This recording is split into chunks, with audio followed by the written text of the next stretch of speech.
I want to give credit where credit is due. This came from the Mayans and also from the kahunas in Hawaii. I got this from the Mayans, and it's extremely detailed, as you're going to see. And I thought that this was something that only they knew. And then later I had two older kahuna teachers, and when I just mentioned it to them, they said, oh yeah, we know about it. And then they described it in detail, exactly like the Mayans knew it. And so there's probably other tribes that understand this too. I call them the beams of light. And we're going to describe them to you, how they work, what, in great detail. The kahunas told me, both of them told me that it's very, very secret. And they do it to their children. They activate it for them. We have put a lot of fear into our children about psychic abilities. You know, I mean, like, we've burned people at the stake, we've done everything, a lot of the world thinks it's evil, especially the Christians, which I never could understand, because here's Jesus doing all these things. He's doing all kinds of stuff. He's bringing people back from the dead and all kinds of stuff. And then Jesus says to the Christians, all these things that I'm doing, you can even do greater things. He's giving them permission, saying, okay. And yet, at the same time, if somebody floats off the ground or something like that, then it's from the devil. I don't get that. But nevertheless, the fear has been put out there. And I really think that the children are saying, okay, mommy and daddy, I will be a good kid and I will not do psychic ability. Seal it up. They look like they're exactly the same as your breathing tube. They're like a fluorescent tube. They're straight. They're perfectly straight. But they don't look that way coming off the body. They haven't been used for thousands of years, and they're just fuzzy little things that kind of look like that. You can turn them from that into these straight beams. I'm going to draw this as though the person is looking this way, and there's a reason for it. I'll explain it in just a moment. Okay, 1, 2, 3, 4, 5, 6, 7, 8. That's the left and right side. So this is the basics of what they look like compared to somebody that's just walking down the street. If you see them all, this is kind of what they look like. Once you know how to see them, they're easy. They're brighter than the auras. But you have to tune your inner vision to them to see them. And then once you do, they pop right out and you can see them. This place where it folds, from there to the tip of the finger is the longest one. And there's some that are a little bit shorter. They fit inside of a perfect sphere. Because our head is not spherical, they have slightly different lengths. If you take your middle finger and your thumb and put it together, that is the size of your beams. It depends on the size of your hands. There's ones that come right over here. It's not the temples. We'll describe exactly where these spots are. It's back by the ears and slightly higher. It's the spot that enters in directly to the, if you were to go straight through, you'd hit the pineal chakra, not the gland, but the chakra. All of this is coming from the chakra. These are antennae. They receive images from the heart. This is the link between the heart and the brain. If you don't have these things functioning, you don't have a connection between the heart and the brain. And that was the fall, by the way. You could see the fall as falling through dimensional levels, but a real simple, more accurate way is that we were in our heart and we moved to our brain. And ascension really is just moving back to our heart. It's really, that's all it is. And the ideas of other dimensions and parallel worlds and all that are just more mental stuff associated with an external mind function. We can create anything we want. We can make this reality into any way we want to make it. The problem now is that we don't know that, and everything is just kind of going unconsciously and wherever it's going. It's not being driven in a clean-cut, clear way. There is a order that these beams have to be, when you reconstruct them, there's an order that they have to go in. And that order is, this one is number 1, this set. And this set is number 2, and this set is number 3, and this set is number 4. They also have a polarity associated with them. And this one is positive, and the opposite is negative. This one's positive, this one is negative. And this one is positive, and this one is negative. And the one on the left side, is positive, and the one on the right side is negative. These things light up. The light is coming from the pineal chakra out. Comes out this way. But there's also a flow in. It's coming both ways. But the light as it comes in is spiraling. It's rotating. Same way with your breathing tube. Light coming down is rotating one way, coming up is rotating the other way. All of these things are rotating. The light itself is doing this. When the heart is completely linked back to the brain, the way it was 13,000 years ago, a sphere appears. And this sphere is perfect. It's perfect. But it doesn't appear until these other things begin to happen that we're going to talk about. Before you get out of here, you're going to understand this completely. We're not going to leave anything out or hide anything or anything. I mean, it takes a while because it's complicated. But interesting that once you understand this, to actually do it is not that hard. It's really easy. It's much easier to do than the Merkaba. And this is simple. Once you get it, it just kind of happens. Once you know how to set up one set of beams, the rest of them are all the same thing over and over and over. Now I'm going to talk about the inside, what's going on inside the brain. This is what happens as it leaves the surface of the skull. It's these pure, white, clean beams of light. But inside, there are these little, they come like this and they curve. And they're very organic in nature. They're very much like electricity, and they're moving all the time. They're wiggling. You know those little spheres you can buy with electrical things? You see these things going up to the thing. They look kind of like that. They're constantly changing and moving, and they come like this. They're never the same.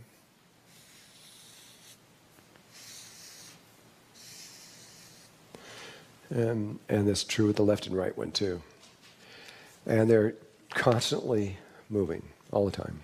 This is what would be if the heart was fully connected with this. But that's not how it is for most people. Not only do they look like this, but the inside... Okay, this is the pineal gland.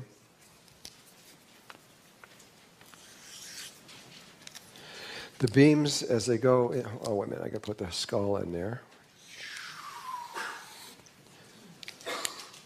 And the beams, as they come in, what they do is they go like this. They come down and they just go nowhere. And the other one will come over here and it'll maybe go up here. And this one maybe will come down here. They avoid, like crazy, that spot. They will not touch it. I've had a lot of theories of all of this in my life, wondering what happened and why this took place. I know that in China, when they were studying the psychic kids, this is the Chinese government and their scientific community, were studying the super psychic children. They studied them for about 10 years, and then they got freaked out by them, completely freaked out, and then they went into fear and switched the other way and started arresting them all and doing all kinds of weird stuff. Arresting the Taoists and the Qigong masters, and they've gone crazy now. 3 of these kids are more powerful than the entire Chinese army, and they know it. And now that they know it, they're just like, they're trying to stop it, but they can't really. But it's what's happening. But while they were studying them, they discovered something, which was kind of important. They found that when the children they usually came in, they became aware of their psychic abilities when they were about 5 or 6 years old. That was the time when, before that, they didn't, nothing. And then when they got to puberty, then they just kept getting better and better and better and better and better. But when they got to puberty, one of two things happened. Either they just kept getting better and better and better and better and better and better, or it just shut off, and they couldn't do it anymore. And when they studied them, they couldn't figure out, at least the Chinese couldn't figure out why this thing happened. And it happened, but what they did find out is the percentage. It happened with about 80% of the kids. They couldn't do it anymore when they hit puberty. And this other 20% just kept going and became superhuman beings. And so I remembered that percentage and started looking around, and I found out in the United States, we have discovered through our scientific community that when teenagers go through puberty, 80% of them grow a calcium shield around their pineal gland. And calcium is an insulator. It's a soft calcium, kind of like arthritis type calcium. And it just blocks the ability to be able to do this work. Almost everybody walking around now has these things non-functioning, and these things are not touching the pineal gland, or pineal chakra rather, in this case. The gland is the one that gets sealed, but it's the chakra that works off of it, and these things are connecting to the chakra, not to the gland, just to be clear. Your job now is to get these back into straight beams and reconnect this. And if you can do that, you will reestablish the potential of reconnecting to your heart. The gland is only the source of power. It's like this is your heart chakra, here's your heart over here. There's a direct connection between the two, but they're very different, and they're both important. This is the source of this chakra, and there's some things you would do with the chakra and some things you would do with the heart. We're going from a Merkaba field, which that's out here, and the Merkaba field is intimately connected to these beams and to this sphere. This sphere here is intimately connected at this point right here to the Leonardo sphere that's in your Merkaba. There is a very direct relationship between those two. So here's what you do. And I'm going to give you the instructions exactly the way the Mayans and the Kahunas told me, which is how to do it on another person, because they do it, the way they teach you is how they're going to do it to their children. And so I'm going to give you the same instructions, but you are going to have to apply that to yourself. Here's what you do. You start with number 1, this one, the unicorn one. If you want to know where that location is, take the tip of your nose and the tip of your chin, move it up and rock over. That point right there, where I'm in right now, is this one. Okay? That's the third eye. And you're going to need to know where that point is next, or very soon. If you move that thing up to here and rock down, that will show you where the unicorn one is, which is way up here. And if you do it one more time, it'll show you where that one is. Here's the procedure. This is what you do. Again, this is on somebody else, but you do the same thing. Okay, you got a fuzzy thing here, right? You just reach up with both hands. You have to come around to the left side of the body. That's why I have it facing this way. You can't go around to the right side of the body if you do it in somebody else. It won't work. And the reason is because this beam coming out of here has a positive charge, and this one has a negative charge. And you got to use your hands, and your left hand has a negative charge, and your right hand has a positive charge. And so when you couple over the top of these, the negative hand couples with the positive, and the positive couples with the negative, and it works. It will not work if you try it the other way around. And you just grab those things, and you grab this one, and you, with your intention, you tell the body, this other person or yourself, to go into a beam.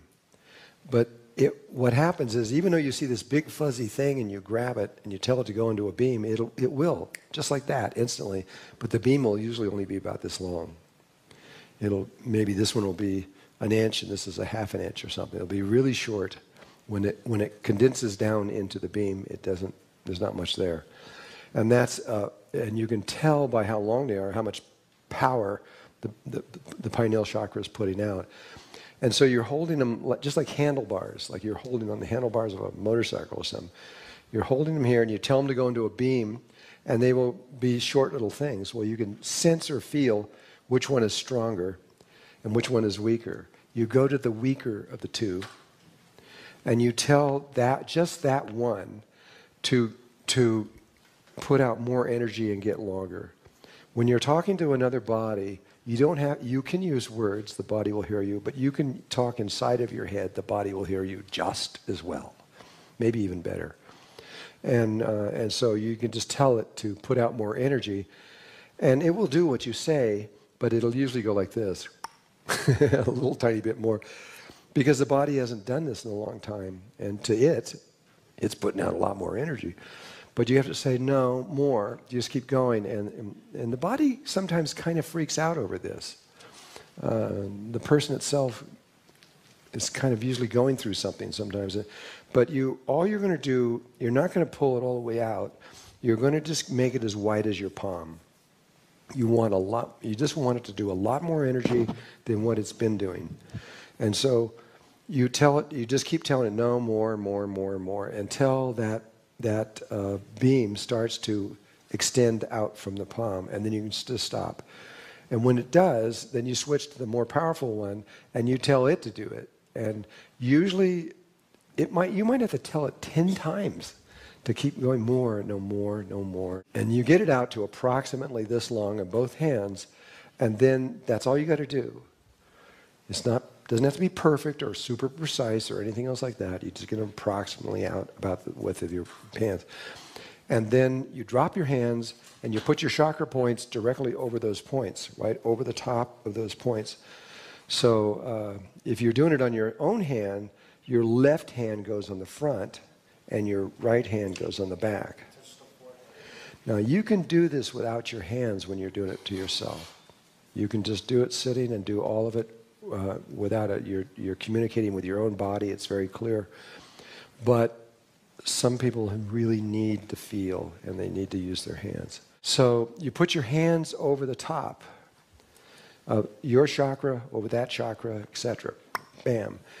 But then the next thing you do, and this is hard to explain, hopefully you can pick this up, you close your eyes. You can see inside the body with your eyes closed.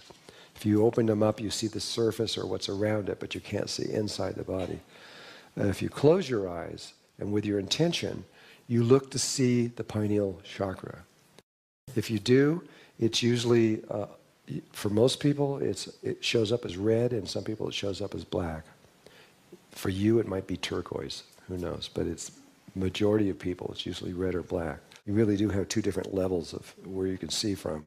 Once you see that, the next thing is to look to forget about all these other beams. You're only looking at this one now. You look to see these two little beams that are wiggling around there. And so you see the chakra point, and you see these little beams going like this. And now with your holding your hands over that, with your intention, you get those beams to connect to that. And they don't want to do it. And you've got to keep working with them until and a lot of times they'll connect, and they'll do it for like 2 seconds. They go, and they'll break apart and start going away. So you just keep doing it until you get them to connect, and then you've got to hold it there for, it depends on the person, but at least a minute, and maybe even 2 minutes, until you can see that they're not going to break apart. And then when you feel that they're not going to break apart, and you've got them there, then with your intention, you pull the beams out from the palms, you pull them out, and they will follow right behind your hands as you go, and go beyond the sphere, because once they get to where the sphere is, they will stop. And so you go out this far out, say, you can go past it a few inches. Won't matter. Wouldn't matter if you went that far out. Just have to get out farther than 1 hand length away from this. You pull them out, they'll come out. There's no sphere here now. There's just these two beams sitting there. And when you get them out, The next thing you do is you shift your attention to the very ends of these things, and they're pulsing. They're throbbing. So once you pull them out and you feel you've got to feel this pulsing, and for me, I feel it in the palms. Well, what it is they're pulsing like a ping pong match. Pulse, pulse, pulse, pulse, pulse, pulse, pulse, pulse, back and forth. You don't want that. With your intention, you've got to get them to pulse the same. And so what happens is you're putting your attention in there to pulse the same, and you might go for 30 seconds, nothing happens, and then it goes through a moment of chaos, and the pulsing, which was going pulse, pulse, pulse, pulse, pulse, pulse, and then it goes pulse, pulse, pulse, pulse, pulse, pulse. It kind of goes crazy for a moment, and then pulse, pulse. They're pulsing the same. As soon as they are, you count the pulses. 1, 2, 3, 4. And the Mayans say you wait until you get 20 pulses. I don't know if it's because of their 2013 systems and all that other stuff, but they say 20 pulses will stabilize. I go up to like 25. Make sure.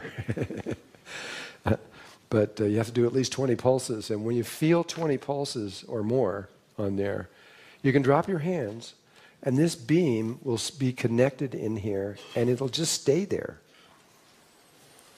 And then you go around to the back of the person next to get to the side beams, because that's number 2. And you get to these beams on the side. Now, where it is, again, it's not the temples, but if you go right to where your ear comes to your head, it's just a little higher and maybe just a little tiny bit in front. And so you go behind the person and you repeat what you just said. You see the little fuzzy things. If they're off center, you just pull them back with your intention, get them where they are. Feel which is weaker, get that weaker one, talk to the body, get it to come out to there, do the other one out to there. Put your hands on the palms on the person's head or on your own head if you're doing it. And look inside and see and you can see inside your own head looking with your eyes closed.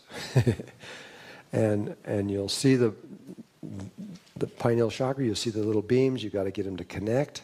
Once they're connected, then you pull the beams out on either side. You do the pulsing thing again, they'll be going back and forth, you've got to stop that with your intention, get it to pulse the same, count 20 or more, and then you can drop that one. Then you come to your third eye, this beam, this level one running across here. And you do exactly the same thing. And then this one will happen automatically.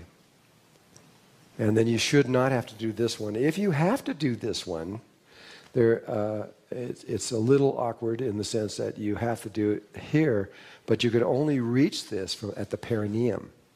There's no other way. It's a long ways in, but to reach up through the tube is the only way you can get to this point because it's in the middle of your throat. And but it's not likely that you'll even see anybody in your lifetime that has to do that. But just so you know, you can't reach this point from here. You have to reach it all the way from the breathing tube at the perineum. Once these are out and running, what happens in actual practice, when you do it to someone else, is a lot of times they'll run for about 10 or 15 minutes and collapse. And you have to do it all over again. Usually, the second time will hold. And at which point, it will go for quite a while. I don't really know how long. A long time. But really this system, to get these out, you only have to do it about 2 weeks, every day for about 2 weeks, and it's permanent. It won't go away after that. But it doesn't do a lot of function, even though it's out there and running. It's very much like the Merkaba field. The Merkaba field doesn't do much until everything is lined up at once. I used to actually find people in the audience that had really bad migraine headaches, and I would work on them, because when you do this, the migraine goes away. If you have migraines all the time, you're in luck. Because if you do this and you establish these things, you're more than likely you're going to find that your migraines stop, unless it's caused by a physiological thing, something like a tumor or something. But if it has any emotional base in it at all, it's just going to go away. They just stop, as long as you keep the beams out. Bronikov in Russia, Moscow. In one of your books, like that is Psychic Children in Russia. Mm-hmm.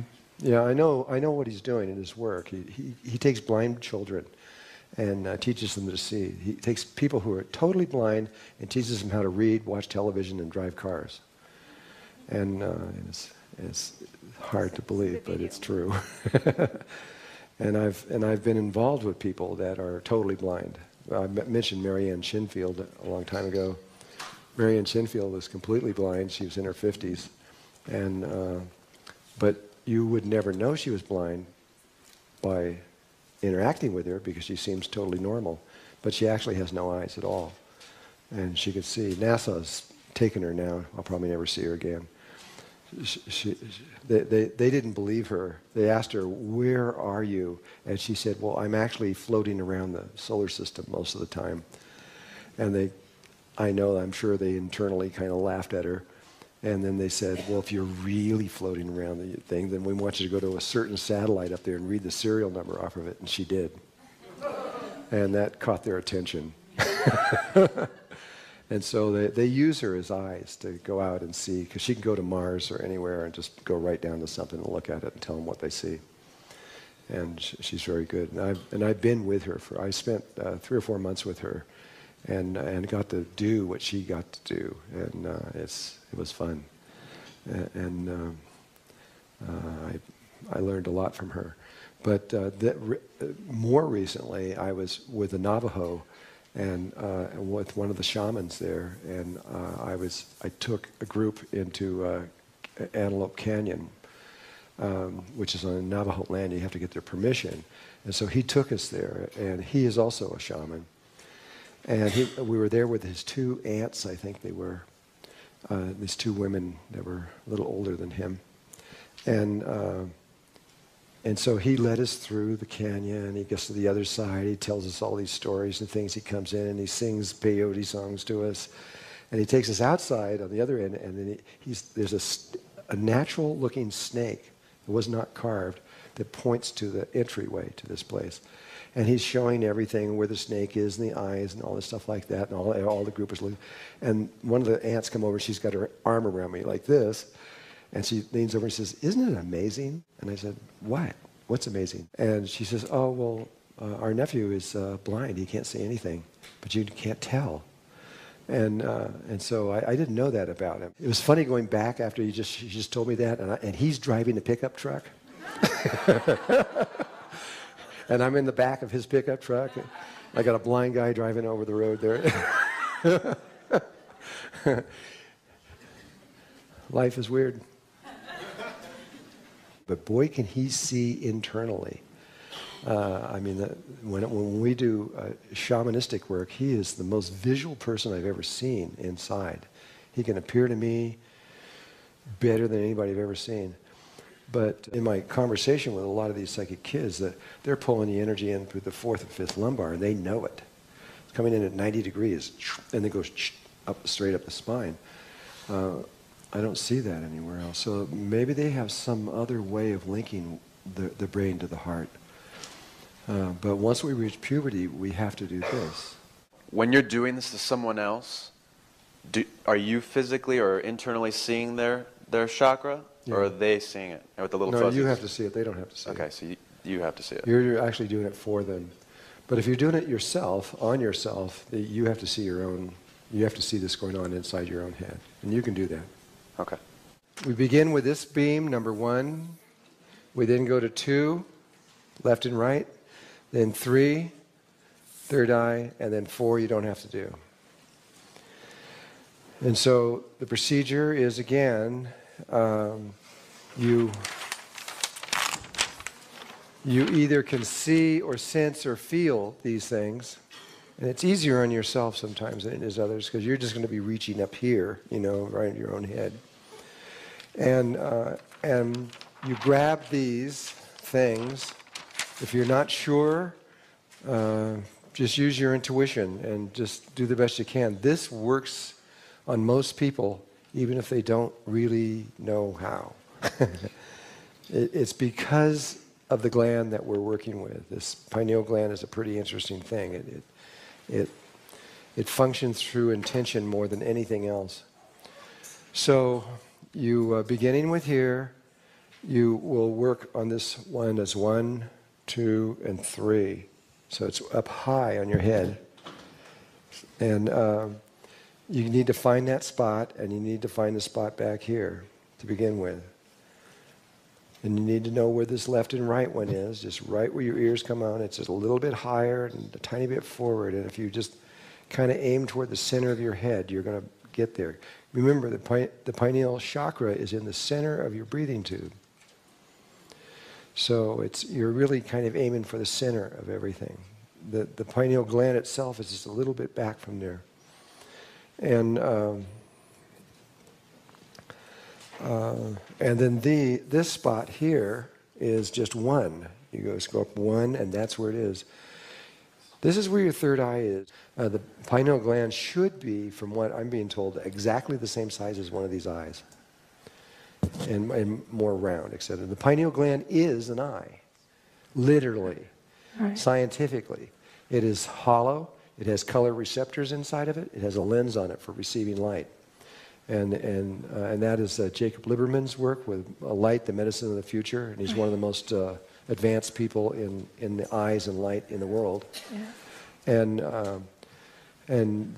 But it's entropy down to like a pea or something. We haven't used it. I believe that if you start using it, it's going to grow. It's going to get, just like a muscle or anything else, it's going to get stronger. But the thing is the lens is facing up this way. It's looking right up the tube. And it's designed to receive light from above. And where these eyes are facing at 90 degrees looking out this way. And so our lenses are, but it is literally an eyeball. It has other functions, but that's one of them. One of the things that when I was working with Jacob Liberman, that he showed me, which was really amazing. This guy really knows a lot about this. But they've tracked exactly when light goes in the eyes, exactly where it goes, and precisely the whole method. But right after it leaves the pineal gland, it literally, according to Jacob Liberman, it goes to every single cell in the body. And he says, from the way that they see it now, every cell in your body is looking at exactly what you're looking at. That changes things about all these guys in here are looking at what I'm looking at. He says the light actually enters into every single cell.